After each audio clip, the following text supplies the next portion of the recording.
Series তো আগে নিশ্চিত করেছে বাংলাদেশ, কিন্তু গল্প এখানেই শেষ না। সামনে এখনো আরো বড় সুযোগ। অস্ট্রেলিয়ার বিপক্ষে ইতিহাস গড়ে প্রথমবারের মতো ওয়ানডে সিরিজে হোয়াইট ওয়াশের স্বপ্ন। দ্বিতীয় ম্যাচের পর একটা দুশ্চিন্তার খবর এসেছিল।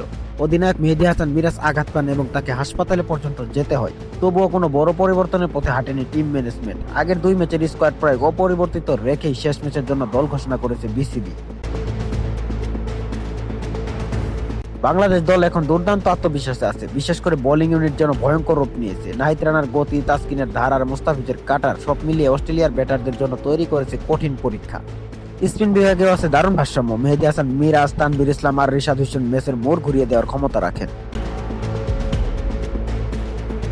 ব্যাটিংয়েও মিলছে ভরসা। তানজিদ হাসান, তামিম ছন্দে আছেন, সৌম্য সরকার অবদান রাখছেন, নাজমুল হোসেন শান্ত সাম্প্রতিক ইনিংসগুলোতে রান পেয়ে আত্মবিশ্বাস ফিরে পেয়েছেন।